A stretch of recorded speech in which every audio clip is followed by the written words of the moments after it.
Hey brainstormers, welcome to Chess Minds. Here we are with the exciting 7 moves smothered met. For those who don't know what is a smothered met, it is a checkmate delivered by a knight in which the king is unable to move because he is surrounded by his own pieces. And in this game, it would look something like this. Yeah, before starting, if you are new on our channel, don't forget to subscribe, hit the bell icon and hit the like button also. So, let's get started with e4.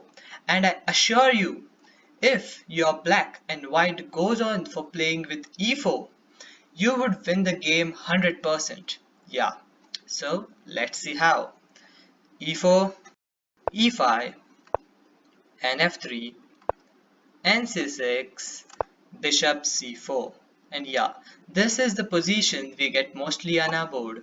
So many times black goes on pushing for h6 or d6, preventing the knight from going to g5 and then from getting a fork of queen and a rook. But here we would tempt the knight on going to f7 and forking our queen and rook. How? Let's see. We go on to play nd4. Yes, here's a tasty pawn, and if white accepted, this would be his biggest nightmare. And yeah, many times white goes on accepting it and takes e5. So on the next move we have a fork of queen and rook. So we have to move any one of the pieces. Obviously the rook is stuck here and cannot move. So we have to move our queen, and the good position is obviously g5, threatening the knight. So queen on g5, knight takes f7, forking the queen and the rook. Here white is completely enthusiastic in playing the game and he thinks he is winning the game. But he doesn't know, he is not thinking in his way, he is working according to us. He is playing what we want, not what he wants. So knight takes f7, after that we go on to play queen takes g2.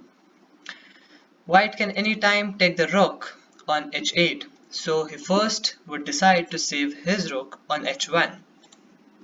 The safest position is obviously rook f1, and after rook f1 we capture the pawn by queen on e4.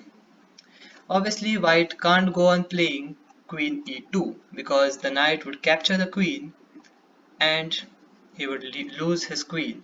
So white has to play bishop e2, and here we get the position of a smothered mat, knight f3, and a checkmate in just 7 moves.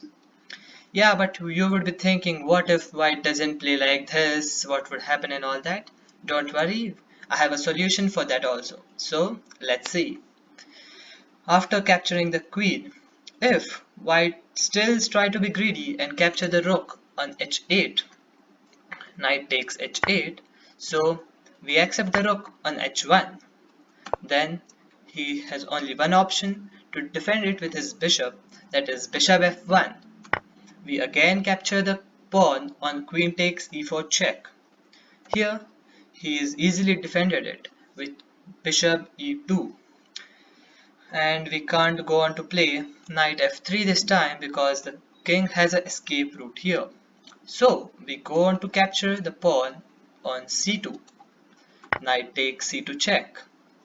Here this is a very bad position for white. He cannot go on moving his king to f1 because if he does king f1, we have a checkmate here, queen h1, and the game is finished. So he is forced to take with his queen.